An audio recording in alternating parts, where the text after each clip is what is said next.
10 నెలల్లో ఒక ప్రభుత్వ భూమి ప్రైవేట్ భూమిగా ఎట్లా మారింది?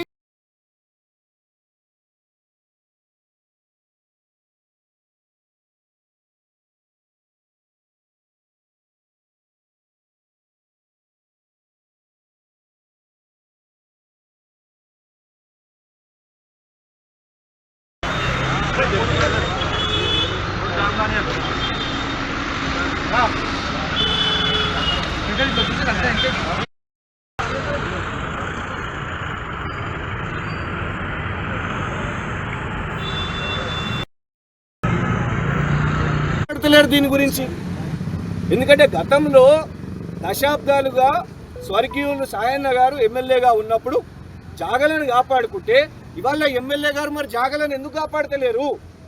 ప్రభుత్వ భూమిని కాపాడకుండా, కోర్టులో మీరు ఛాలెంజ్ చేయకుండా, ప్రభుత్వం నుంచి ఛాలెంజ్ చేయకుండా పూర్తిగా నిశ్శబ్దం, టోటల్ సైలెన్స్. ఇట్లయితే ఇంద్రమ్మ ఇల్లు ఎట్లయితాయి? మేము పేద ప్రజల గురించి అడుగుతున్నాం. మాకు మళ్ళీ చెప్తున్నా, మాల్పానియో కాలాపానియో ఏది మాకు సంబంధం లేదు. పేద ప్రజలకు నువ్వు ఆశ కల్పించినవు. 6000 ఇంద్రమ్మ ఇల్లు కంటోన్మెంట్లో నిర్మాణం చేస్తాయని చెప్పినావు. జాగా కూడా చూపెట్టినావు. జాగా చూపెట్టి మంత్రుల దగ్గర కూడా తీసుకుపోయినావు. ఇవాళ ఎందుకు ఎమ్మెల్యే శ్రీ గణేష్ గారు మౌనంగా ఉన్నారు? ఇవాళ ఎమ్మెల్యే గారు సమాధానం చెప్పాల్సిన అవసరం ఉన్నది. మేము డిమాండ్ చేస్తున్నాం దీని మీద. ఇది ఖచ్చితంగా మా పెద్ద నాయకులు కేటీఆర్ గారి దృష్టికి, మా వర్కింగ్ ప్రెసిడెంట్ గారి దృష్టికి కూడా తీసుకొని పోతాం. ఎమ్మెల్యే గారు ఇట్లా నియోజకవర్గ ప్రజలకు హామీ ఇచ్చిర్రు ఒకటే సంవత్సరంలోనంట. ఒకటే సంవత్సరంలో. ఎందుకంటే ఎమ్మెల్యే గారు ఏదైనా ఒక సబ్జెక్టు మంత్రుల దగ్గర తీసుకుపోయినప్పుడు ఎంఆర్ఓలను కనుక్కుంటారు, ఆర్డీఓలను కనుక్కుంటారు, రకరకాల అధికారులు ఉంటారు. వారికి పూర్తి ఏది మాట్లాడినా అఫీషియల్ డాక్యుమెంటేషన్ ఉంటుంది. లేదు ప్రజలను మోసం చేసిర్రా, తాత్కాలికంగా ఏదో హామీ ఇచ్చేస్తా, ఫోటో స్టాంట్లు తీసుకుంటా ప్రజలు నమ్మేస్తారో అని మీరు మోసం చేసిర్రా ప్రజలను? మాకు స్పష్టత కావాలి. శ్రీ గణేష్ గారు సూటిగా ప్రతి ఒక్కటి మేము మిమ్మల్ని అంశాలు మాట్లాడినప్పుడు మీరు ఏం చేస్తారంటే, పాపం పదవులు రాని వాళ్ళను, మీ వాళ్ళని కొందరిని ముంగడ పడేసి వాళ్ళతో ఏదో ప్రెస్ మీట్లు పెట్టిస్తారు. చెరువు గురించి అడిగినా సమాధానం ఉండదు. ఏ సబ్జెక్టు మార్టిగేజ్ కానీ సమాధానం ఉండదు. మీరు తీసుకున్న నిర్ణయాలు యూటర్న్ తీసుకున్న దాని మీద ఒక ప్రెస్ మీట్ సమాధానం ఉండదు. కానీ ఇది 6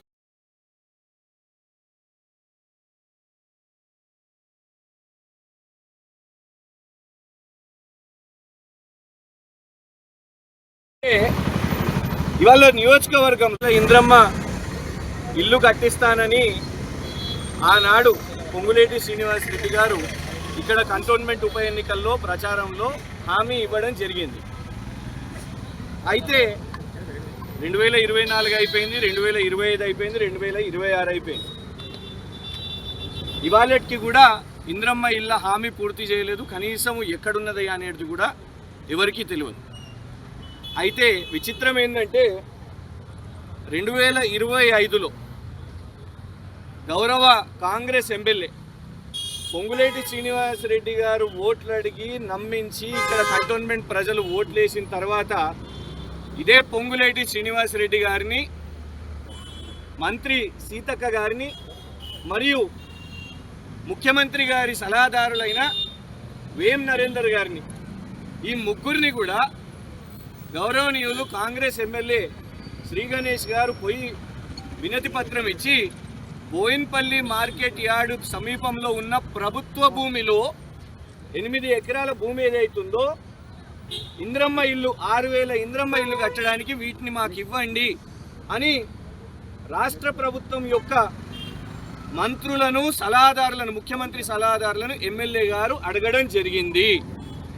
ఇది వారిచ్చిన వినతి పత్రం. నేరుగా ఇక్కడ స్పష్టంగా కనబడుతున్నది 8 ఎకరాలు. ఇవాళ మనం ఏదైతే సైటు మీద ఉన్నామో 8 ఎకరాల సైటు. ఇవాళ మరి ఒక్క సంవత్సరంలోనే ప్రభుత్వ భూమి ప్రైవేట్ భూమిగా ఎట్లా మారిపోయిందో ఎమ్మెల్యే గారు రిపోర్ట్ రాకముందే ఇవాళ నిర్మాణాలు ఇక్కడ జరుగుతున్నాయి. షీట్లు వేసేసి మాకు అనుమానం ఉన్నట్లు కానివ్వండి. ఇక్కడ ఉన్న ఎంఆర్ రిపోర్టే అడిగితే పొంగులేటి సారన్న కమిటీ హరీష్ రావు గారు పంపితే ఏం జరిగింది కూడా కూల్చేసిన పరిస్థితి గారిని అడుగుతున్నాం. మీ వినతి పత్రం స్వీకరణ కూడా దాని అర్థమైందన్నట్టు మీరు ఒప్పుకుంటున్నట్టే. మీరు మంత్రిగా ఉన్నప్పుడు ఇప్పటి వరకు సైలెంట్ కుదరదు. ప్రభుత్వం ఛాలెంజ్ చేయాలి.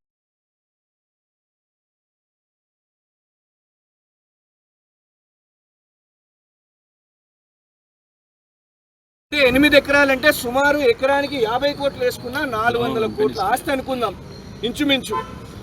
400 కోట్ల ప్రభుత్వ ఆస్తిలో ఇవాళ వీళ్ళు నిర్మాణం చేపడుతుంటే ఎమ్మెల్యే గారు ఒక్క మాట కూడా మాట్లాడరా?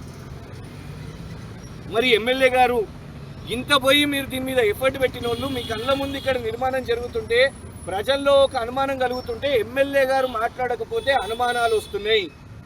మాల్పాని గారి నుంచి ఎమ్మెల్యే గారికి కూడా ఏమన్నా మాల్ వచ్చిందా? ఎంత మాల్ వచ్చింది? 400 కోట్లు ప్రభుత్వ భూమిని అప్పజెప్పినందుకు ఎమ్మెల్యే గారు వాటా ఏంటిది? మౌనంగా గప్చుప్ ఉండడానికి ఎంత తీసుకున్నారు కమిషన్ ఎమ్మెల్యే గారు చెప్పాల్సిన అవసరం ఉన్నది.